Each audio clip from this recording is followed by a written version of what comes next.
Blue Jackets fans, and welcome to Boom and Gloom, the Columbus Blue Jackets fan podcast where I discuss the boom and the gloom, the good and the bad of CBJ hockey. My name is Anthony. You may have seen me on social media using the handle Whaler Jacket, and I am North America's longest suffering hockey fan.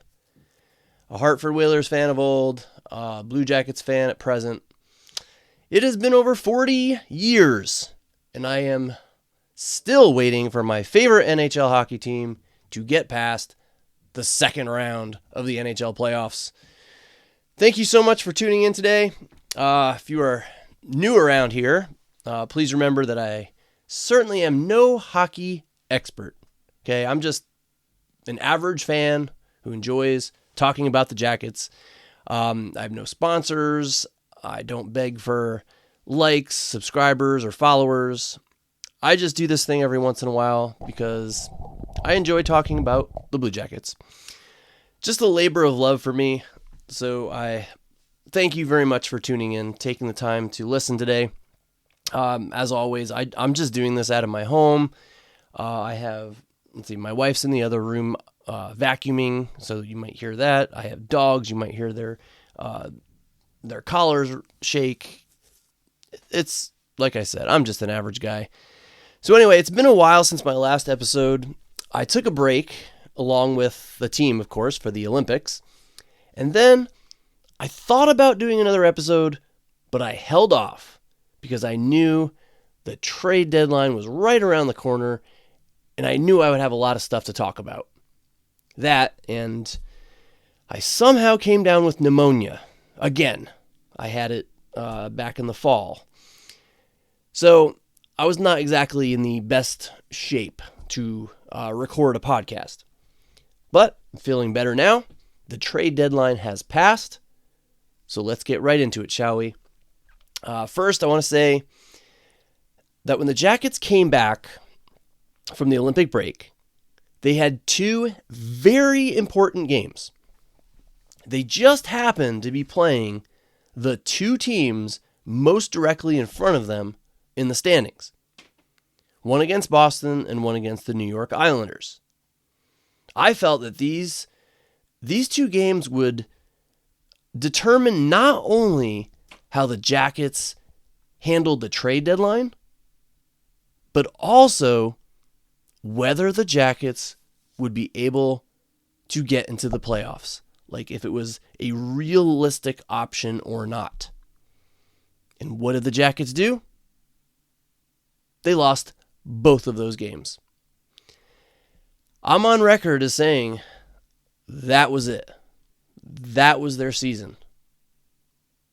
If they aren't tough enough to win those games when they needed to, they're not going to be tough enough to win in the playoffs. Not going to be tough enough to fight to make the playoffs. And I stand by that, okay? I still think this team just misses out on a playoff berth this season. They are most certainly still in it. And I'll get to that. And I'm a Blue Jackets fan, so I'm going to cheer for them and hope I'm wrong and they do actually make it to the playoffs. But I still think they end up missing out. But like I said, I'll get more into that later on. The trade deadline. So many mixed emotions about this one. I said from the start that as a team that I felt would not go very far in the playoffs, that Don Waddell needed to sell. Sell something. Mix it up a little bit. Alter the combos just a little bit. I felt he should have traded Boone Jenner. Maybe Jake Christensen, and if the right deal came along, Eric Goodbranson. And if someone knocked his socks off, then he should trade Charlie Coyle too. And again, this is based on my belief that the Jackets are not going to make the playoffs. And if they do, somehow, they're not going to go very far. Charlie Coyle has brought so much to this team, and I would hate to see him go. Now, again, if you are an avid listener to this podcast, you'll probably remember me complaining that the Jackets gave away Gavin Brindley to get Charlie Coyle. I will totally admit that I was against that trade. And while I still wish that Don Waddell did something else, like traded someone else in order to get Charlie Coyle, because I think Gavin Brindley, they're going to look back on that and regret that. I think Charlie Coyle has really done an amazing job, and I will admit that. He has brought so much to this team, and I would have hated to see him traded.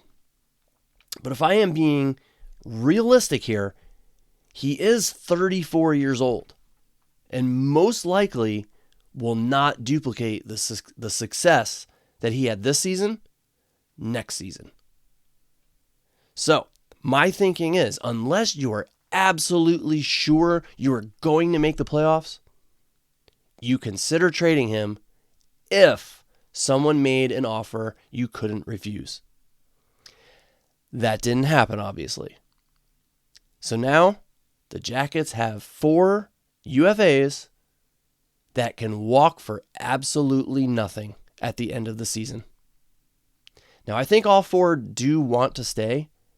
And ultimately, if Don Waddell wants to get a deal done with them, he will. But my main complaint in all this is Jenner. I contend that Don should have traded him no matter what. Get some decent assets for him in return. He's just getting older and older. He's trending downwards, and now he's on your 4th line. And I'll be honest with you guys, I know he's our captain, but I've never, how can I say this politely? I've never seen him as the true leader, captain that one would normally expect. I think if you look at our current lineup right now, I would put Coyle, Werenski, Olivier, I would put all them ahead of Boone Jenner in terms of leadership. Heck, maybe even Eric Goodbranson. So I'm not sold on the whole leadership thing. So if Don Waddell's excuse was, oh, he's our captain, we need to keep him around for leadership, I don't buy that. I think the Jackets made a decision with their hearts instead of with their brains regarding Boone Jenner. And I also think that Don Waddell has just too much confidence in his team. I mean, it's nice that he believes in his team, but it is not nice that, in my opinion, this belief is preventing him from making more rational decisions. It began last summer when he didn't do a single thing to improve the team's defense. And here we are at the end of another season, and the Jackets still have the same old defense. Granted, I will admit, he brought in Zamula. I will give him that. And our cupboard is basically bare when it comes to forward talent.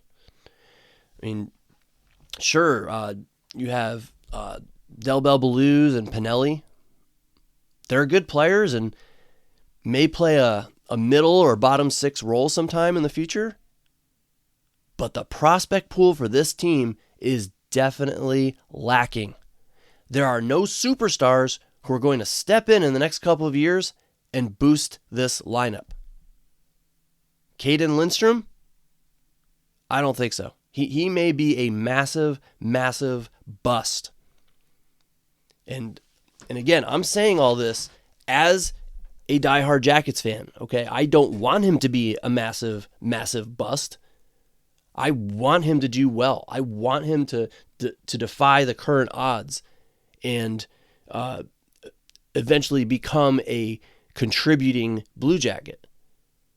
But man, looking at his season at Michigan State, it's just, it's so hard to be optimistic. And I was thinking, what ultimately put the Jackets into this predicament? Why does a perennial bad team have no legit stud prospects in the AHL or below? In my opinion, there are two main reasons. One, the Jackets cannot be faulted for. And the other, they can. It was a direct result of bad decisions. So the first reason, the one that the Jackets can't be faulted for, is Johnny Gaudreau. I firmly believe that the Jackets at the time had accepted their role as a rebuilding or retooling, as Yarmo put it, a retooling team. Then Johnny Gaudreau came calling. And you don't say no when Johnny Gaudreau wants to join your team. So suddenly, the Jackets had to shift their thinking, change their strategy for developing their team. And again, not their fault. I would have done the exact same thing. I mean, I'm glad, I'm happy that Johnny Gaudreau wanted to come to Columbus. Not their fault. And then sadly, Johnny passed, and now the team suddenly has no all-star first-line talent. And again, not their fault. They were forced to fill this massive hole in their lineup. They maybe had to accelerate prospects that normally would not have been accelerated in order to help fill that lineup hole. And I'm not going to give you specific examples, but when you think about it, it's like a chain reaction. Somebody from the second line is now expected to fill a role in the first line. Somebody from the third then has to fill a role in the second, and so on. So again, not the Jackets' fault.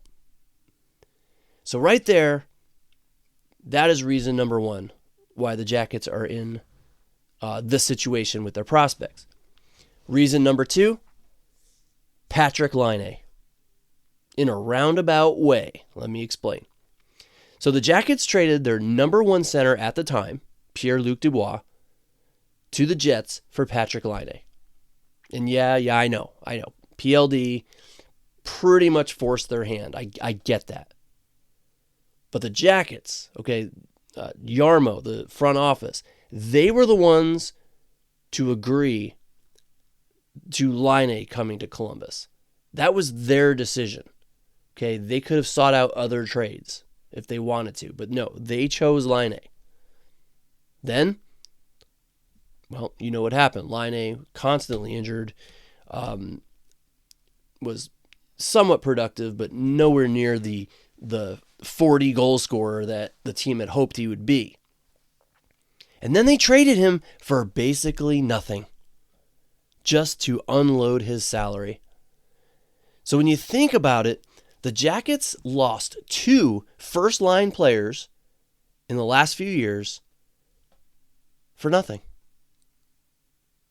That created a huge hole that they have been filling with, I hate to say this, but I'm just going to say it here, second-line talent.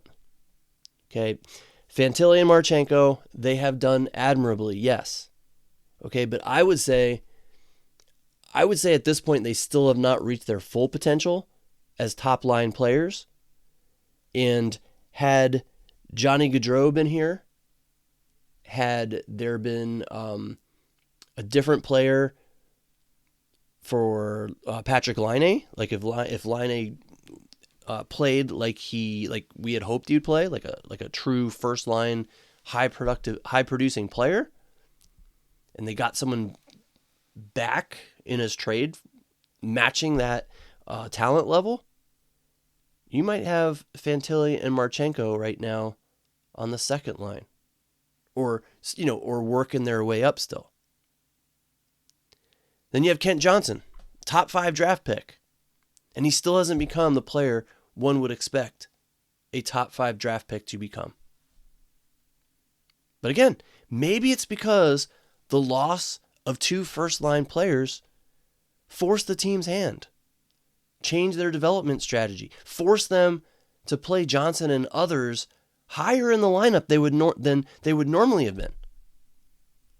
There was this huge organizational shift caused by the loss of 2 first-line players. And yeah, argue with me all you want that Laine wasn't deserving of first-line status. You'd probably be right, okay? But while he was here, the fact is he was deployed as a first-line player. The Blue Jackets utilized him as a first-line player during his time here. Anyway, I just realized I got totally sidetracked there. Okay. My point is that Don Waddell, in my opinion, is focusing too much on the now when he should be focusing more on the future. This team is not going to win the Stanley Cup this season. Okay? As I said, I don't even think they're going to make the playoffs. I think they will fall just short again. And if I'm wrong and they do happen to slip in, I don't see them going very far. But Don Waddell is acting like this team is good as is. Like good enough to make the playoffs and get through at least one round. I just don't buy that. I'm sorry. Now, he did make one fairly major trade at the deadline. He brought in Conor Garland from Vancouver, giving up just a couple of draft picks. So I like that trade. Garland has some term left on his contract, and from what I saw against Utah, I think he'll be a nice fit in the lineup. But I have to say it again. This is not going to change things all that much. Garland is a middle six player, okay? My hope is that he will jumpstart the second line and get KJ going. And KJ looked good against Utah. I mean, he hit one post and then scored off a setup from Garland. But of course, because of typical Blue Jackets luck, Monahan was offsides by like 2 centimeters and the goal was called back. I feel so bad for Kent Johnson. He needed that goal. Okay. He needs a shot of confidence, and that goal would have perfectly fit the bill. But anyway, overall, that line looked better with Garland in the lineup. So we'll see what happens. But Garland's entrance into the lineup has unfortunately caused another situation. Dimitri Voronkov. Voronkov was a scratch against Utah. And I want to say, I'm not sure, but I want to say that this is his first healthy scratch ever as a Blue Jacket. And I could be wrong about that. But, I mean, think about this guy's downfall. He went from first-line winger last year, part of one of the best 5-on-5 lines in the entire league, alongside Monahan and Marchenko, and he was a power play mainstay. And then he went to the fourth line to a healthy scratch. I mean, that's quite the downfall there. And you could argue the same for Kent Johnson, by the way. But with Voronkov, it has me wondering, should Don Waddell try to trade him in this coming offseason? Does he fit the seemingly faster style of play that Rick Bowness seems to be promoting? And I'm not sure if he does. I'm not sure what to do about his consistency. Voronkov has 17 goals this season, but he hasn't scored in I don't know how long. It seems like months. And this, unfortunately, seems to be a trend with him. He always seems to start the first half of a season strong, only to fall off a cliff during the second half. And how do you fix this problem? I don't know, and it's very frustrating. Okay, you have this huge 6'5" tank on your team, and he doesn't play physical enough. He routinely takes stupid penalties, and then he disappears in the second half of the season every year. Plus, he's your second or third highest paid forward at the moment. So something has to give here. If you look at the first two lines, okay, they appear to be set now going forward. I mean, I assume it's very possible that Kent Johnson gets benched again, but let's be optimistic for a moment. And I know it's kind of odd for me to be optimistic, but okay, optimistic for a moment, and let's say he sticks it out there. He works well with Conor Garland and Sean Monahan, so that's your second line. And your third line is pretty much untouchable at this time. Coyle, Sillinger, Olivier, they've been nothing but steady for months now. They have done a great job as a third line. I've really liked their consistency as a productive, effective third line.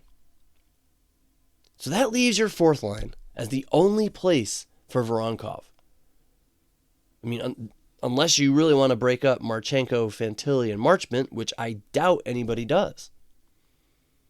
So there, on that fourth line, you have Jenner, who Bowness will no doubt keep in the lineup. I can't see him ever being a healthy scratch. And then you have Isaac Lundstrom, who Rick Bowness seems to absolutely love for some reason, and Miles Wood. It's going to be tough to pull Wood's speed and physicality out of the lineup. So it's kind of hard to pull him out. And then let's not forget, you also have sitting out Danton Heinen, who inexplicably, as a dude this year who has been waived twice, he seems to have fallen into favor with Bowness. So Voronkov now finds himself in a fight for a spot on the fourth line. Injuries can change that in a heartbeat, of course, but we don't even want to think of that, right? Going what we have now, Voronkov seems like the odd man out. Now, if it was up to me in this situation, I would swap Lundestrom out for Voronkov. And then if you really like Lundstrom, and Bowness seems to really like Lundstrom, then you could always rotate him with Wood. But I don't think that will happen. So it will be interesting to see how this ends up playing out. But because of it, I can definitely see now the possibility of trading Voronkov in the offseason. And I think he'd be a pretty hot commodity. I mean, who wouldn't want a 6'5" forward on your team? Absolutely crazy to think about, though, when you consider the Jackets outright refused to give him up at the trade deadline last season, when the Jackets were rumored to be a possible destination for Dobson of the Islanders. If you remember, supposedly, allegedly, the Islanders insisted on Voronkov being a part of any deal, and the Jackets refused. But at the time, Voronkov was a first-line forward, one of the best 5-on-5 lines in the league, with Marchenko and Monahan. Now, look how far he's fallen. It just makes you wonder. Okay, it also, because of it, it just makes me wonder if the Jackets should have held on to Igor Chinakhov just 2 weeks longer. Okay? 2 weeks longer. Because he seems to have found his footing in Pittsburgh. Just like I predicted he would, by the way. And he's playing a productive role in the Penguins' top 6 now. The Jackets fired Dean Evason 2 weeks after Chinny was traded. So I can't help but ask, should Don Waddell have held on to him for just a little bit longer and then see if he wanted to stay after Evason's departure with a new coach, and dare I say, a new, more personable coach? It sure does make me wonder, okay? Now I expect to get irritated every time I see a Penguin score sheet with Chinny's name on it. And he's no doubt going to be scoring goals against the Jackets for years to come. Mark my words on that one. So it just makes me wonder if Don Waddell would have just held out 2 more weeks, made the coaching change, and then went back to Chinnikov and would have been like, okay, what do you think now? Because all the stories are saying that Chinnikov's main issue was with the coach, was with Dean Evason. Well, now Evason's gone. Would we have seen a different attitude? Would we have seen more production from Chinnikov in the Blue Jackets lineup? We'll never know now, will we? And as for the Jackets' playoff chances, as of right now, they're trying to play catch up. And overall, outside looking in, it seems like it might be working out. But it's really not working out, okay? Let me explain. Every time it seems like the Jackets have some kind of advantage, like games in hand or facing an opponent that's directly ahead of them in the standings, something bad happens. Something happens to quell their hopes. They can't seem to catch any breaks. This team, it's infuriating. They just can't get any lucky bounces. In the Utah game, they had a shot go past Elvis that just perfectly banked off the skate of Denton Matejchuk. And another goal was that 2-on-0 due to a miscue.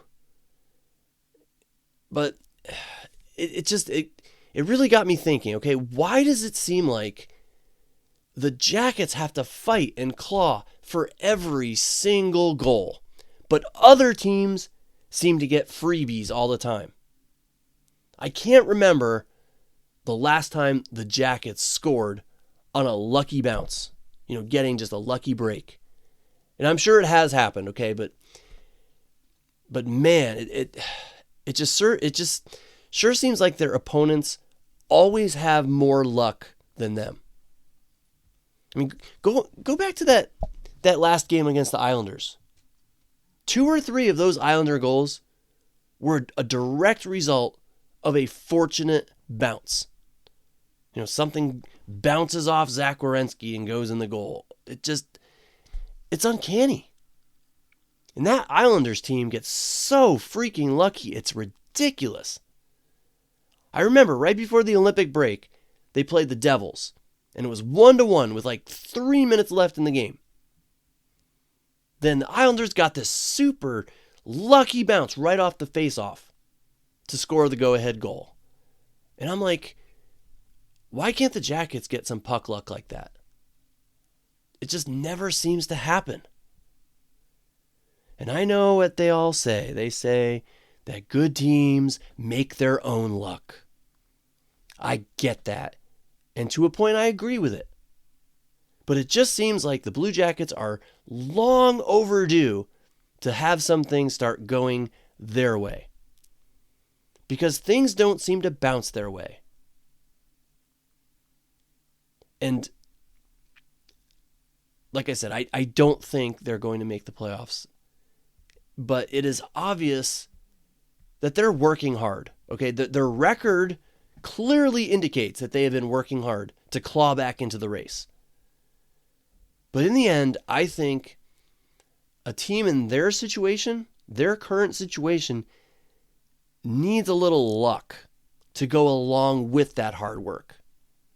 And that's just not happening. They have to fight so hard for every win. Nothing is coming easily. I mean, for God's sake, they were up 4-0 against the Rangers. And they allowed the Rangers to storm back. Luckily, the Jackets pulled that off in overtime. Yeah.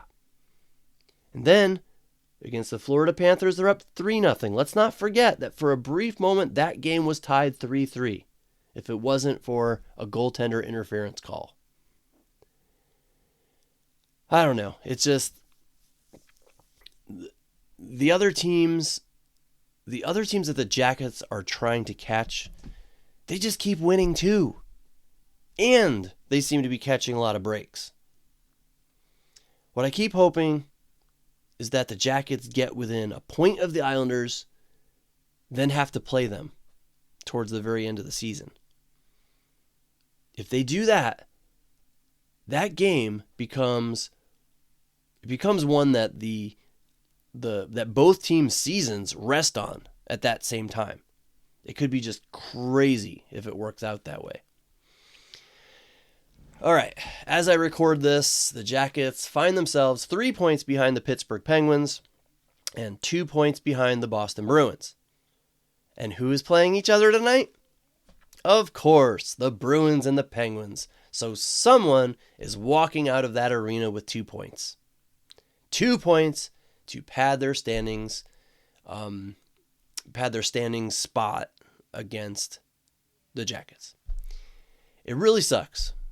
Because if the Jackets were in the West, they'd be in a playoff spot right now. And I remember thinking way back when the Jackets were in the West. At that time, the West was stronger. And I was so happy and so thankful when they moved the Jackets to the East. And I thought, oh my gosh, they're going to have such an easier time now. Nope, that did not work out because the Jackets' luck. It is just bad luck that when they moved east, that teams started becoming more powerful. And the East is just so tight this year. Just the Jackets' luck, right? So, having just lost in overtime to Utah, the Jackets play tomorrow against the Los Angeles Kings. While you can argue that most games at this point are must-win games, the game against the Kings tomorrow is really a must-win game. Because I'm sorry, but the next day, they have to play the Lightning in Tampa Bay. And I'm telling you, it will take a minor miracle for them to beat Tampa Bay on the second half of a back-to-back in Tampa. And should they lose to the Kings, and again, I'm assuming they're going to lose to Tampa Bay, that would be 3 straight losses. And granted, one of those would have been an overtime loss to Utah. But I'm telling you, at this stage of the year, in a playoff race, a tight playoff race, 3 straight losses will destroy your hopes. And it doesn't appear that the Islanders, Bruins, or Penguins will be losing 3 in a row at any point. So if the Jackets lose 3 consecutive, then in my opinion, you know what? They truly don't deserve that playoff spot. I'm sorry to say that. The teams they are fighting right now, they're the ones who would deserve it. Because they're the ones playing tougher, better hockey to hold on to those spots. So, we'll see what happens when old Artemi Panarin comes back to Columbus, this time with the Kings, in our land of no garages. And that Tampa Bay game, that kicks off a 3-game road trip. So this is where the Jackets will have to prove their mettle. Or they will show that they do not belong in the NHL playoffs this season. It is a sad reality to face, but one that I accepted before the season even started. I didn't see them qualifying for the playoffs. I feel like they overachieved last season, and that this season it would be more of a reset for them. Maybe show some improvement, but go back to realistic expectations. But again, I hope I am wrong. Okay, I don't want this to come out the wrong way. Okay, I'm trying to give a prediction using logic. Okay, my heart, oh my gosh, my heart hopes they make the playoffs, wants them to make the playoffs. I am a huge fan of this team, of course. That's why I'm doing this podcast. So of course I want them to do well. Of course I want them to make the playoffs. But I'm a realist, guys. I am a realist, and that is what being real is telling me at this point. The Jackets are going to be on the outside looking in when the 8 Eastern Conference playoff spots are set this year. And with that how can I say, ominous news, that ominous prediction, I'm going to wrap up this episode. So I'll end this with, how I usually end an episode, and that is, of course, with an invitation to contact me. I always welcome emails and posts, and I welcome your thoughts, your questions, your suggestions. Send them out to me. Feel free to reach out. Let me know your thoughts. Any Jackets related questions are fair game. Anything that you want to suggest I talk about in a future episode. Anything that you heard me say today and disagree with, and you just want to express your opinion and say that I'm wrong. Please, I want to hear it. Please, I love friendly discussions, even if your opinion differs from mine. Let me know. Let me know your thoughts on the Blue Jackets playoff push, anything I said today. You can contact me by finding me on Blue Sky or Instagram and just do a search for Whaler Jacket. Or you could just shoot me an old-fashioned email at whalerjacket@gmail.com. I try to respond to anything I get, but just be patient with me if I don't get back to you right away. Thanks for listening, everybody. Let's keep our fingers crossed that I am wrong and the Blue Jackets fight for the playoff spot and they get in there. Not sure when I'll do another episode, but at some point I'll be back to talk to you guys again. Again, thanks for listening. Take care. Hope you join me again sometime here on Boom and Gloom. Go Jackets.